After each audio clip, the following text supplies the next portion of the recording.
Hello friends, ધમુસ kitchen and vlog પર તમારું સ્વાગત છે. મિત્રો, લીલા વટાણામાં ખાટી છાશ નાખી અને તમે કોઈ રેસિપી બનાવી છે? એકદમ ગજબની અને ખૂબ જ ટેસ્ટી બનીને તૈયાર થાય છે. બહારના સમોસા, કચોરી બધાના ટેસ્ટને ભૂલાવી દે એવી સરસ બનીને તૈયાર થાય છે. આજ પહેલાં આ રેસિપી તમે ક્યારેય નહીં બનાવી હોય અથવા તો ક્યારેય જોઈ પણ નહીં હોય, તો ચાલો ઝટપટ બનાવવાનું શરૂ કરીએ. તો અહીંયા મેં એક નાની વાટકી જેટલા લીલા વટાણા લીધા છે. અત્યારે ખૂબ જ સરસ ફ્રેશ અને એકદમ તાજા વટાણા મળે છે. જ્યાં સુધી વટાણાની સિઝન છે ત્યાં સુધીમાં કોઈને કોઈ રેસિપી બનાવી અને આપણે વટાણાને આહારમાં સમાવી શકીએ. તો આજે પણ હું તમારી સાથે લીલા વટાણાની ખૂબ જ સરસ મજાની રેસિપી શેર કરું છું. હવે આપણે આ વટાણાને મિક્સર જારની અંદર ટ્રાન્સફર કરીશું. થોડા લીલા મરચાંના કટકા છે એને એડ કરીશું. એવી જ રીતે આદુને પણ સમારી લીધું છે, એને એડ કરી દઈએ. અને હવે આપણે એમાં નાખીશું છાશ. તો અહીંયા મેં પોણા ગ્લાસ જેટલી મોળી છાશ લીધી છે. તમારી પાસે ખાટી છાશ હોય તો તમારે અડધા ગ્લાસ જેટલી લેવાની. અને છાશનું માપ આપણે એટલું રાખવાનું છે કે આ જે વટાણા છે એની એકદમ સરસ પ્યુરી બની જાય.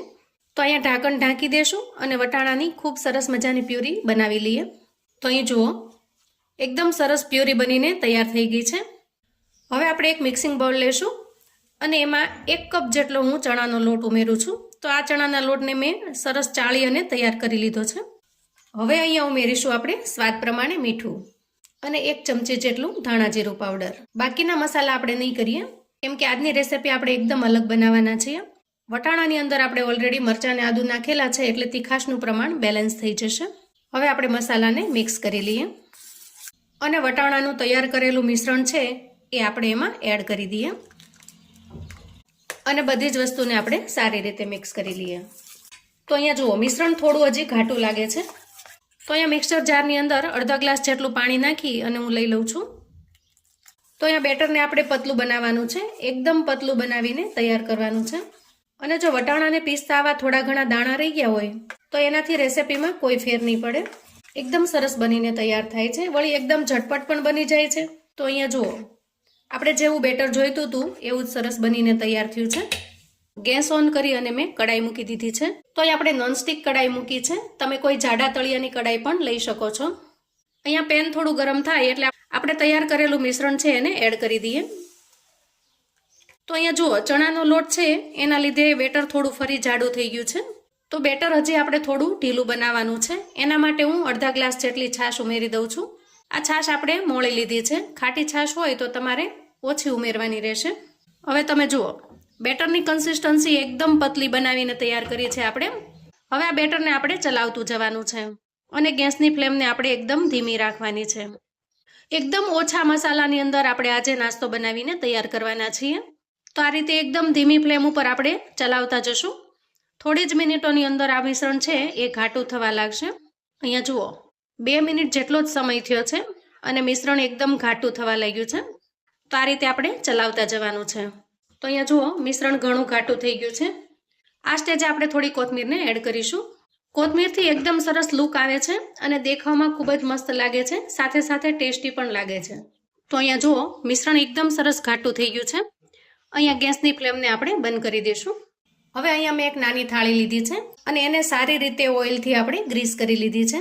તૈયાર થયેલું બેટર છે એને આપણે એમાં પાથરી દેવાનું છે. એકદમ મસ્ત સુગંધ આવી રહી છે.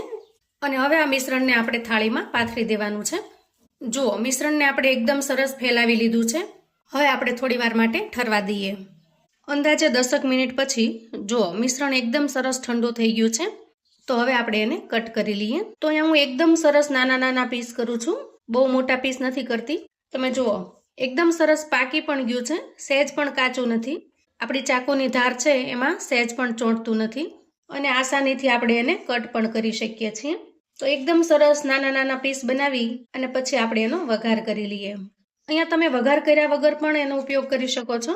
જો તમે ડાયટિંગ પર છો અથવા તો ઓઇલ ફ્રી ખાવાનું પસંદ કરો છો તો આ એકદમ તેલ વગરનો નાસ્તો બનીને તૈયાર થશે. ખૂબ જ સ્પોન્જી અને એકદમ ટેસ્ટી લાગે છે.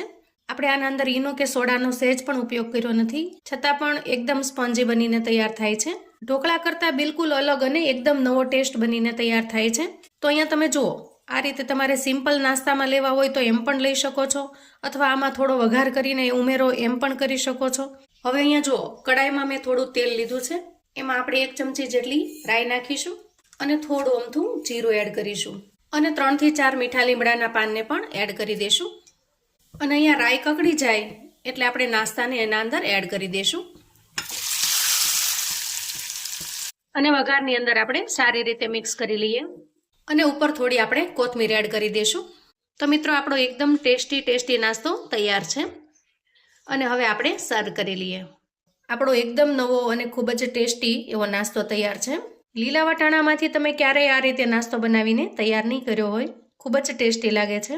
નાસ્તાની અંદર છાશનો જે ખાટો મીઠો ટેસ્ટ આવે છે એ આપણને ખૂબ જ પસંદ આવે છે. નાના મોટા સૌને આ નાસ્તો ખૂબ જ પસંદ આવશે. તમે એક વખત ચોક્કસથી ઘરે ટ્રાય કરજો. જ્યારે પણ ઝટપટથી કશું બનાવવું છે તો આ નાસ્તો તમે બનાવીને તૈયાર કરી શકશો, કેમ કે આ નાસ્તામાં તમારે બાફવાની આથવાની કશી જ ઝંઝટ નથી. બસ ફટાફટથી તમે ગોળને શેકી લો અને તૈયાર થઈ જાય છે. વળી ખૂબ જ ટેસ્ટી અને એકદમ યમી પણ લાગે છે. જો તમે પહેલાં ક્યારેય આ નાસ્તો ટ્રાય ન કર્યો હોય તો એક વખત ચોક્કસથી બનાવવા જેવો છે. અહીંયા હું તમને નજીકથી બતાવું. જુઓ, એકદમ સ્પોન્જી અને સાવ નરમ, મોઢામાં મૂકતા જ પાણી થઈ જાય એવો સરસ બનીને તૈયાર થાય છે. દેખાવમાં તમને ખમણ ઢોકળા જેવા લાગે છે પણ એનો ટેસ્ટ એકદમ અલગ બનીને તૈયાર થાય છે. તો અહીંયા નહીં ઢોકળા કે નહીં ખમણ, આપણે એકદમ યુનિક અને સાવ અલગ નાસ્તો બનાવીને તૈયાર કર્યો છે અને વળી ઝટપટથી બનીને પણ તૈયાર થઈ જાય છે. માત્ર 5 જ મિનિટમાં તમે આ નાસ્તો બનાવીને તૈયાર કરી શકો છો. તો મિત્રો આવું નવું જાણવા માટે ચેનલ પર જો તમે નવા છો તો ચેનલને સબસ્ક્રાઈબ કરો. વિડીયો ગમે તો લાઈક અને શેર કરો. તમારા સગા સંબંધી મિત્રોને પણ આપણી આજની આ ટેસ્ટી નાસ્તાની રેસિપી ચોક્કસથી મોકલી આપજો, જેથી એ લોકો પણ ઝટપટથી બનાવીને તૈયાર કરી શકે અને એન્જોય કરી શકે. અને મને કોમેન્ટમાં ચોક્કસથી જણાવજો મિત્રો કે આજની રેસિપી તમને કેવી લાગી છે. ફરી મળીએ એક નવી રેસિપી સાથે. ત્યાં સુધી આવજો મિત્રો.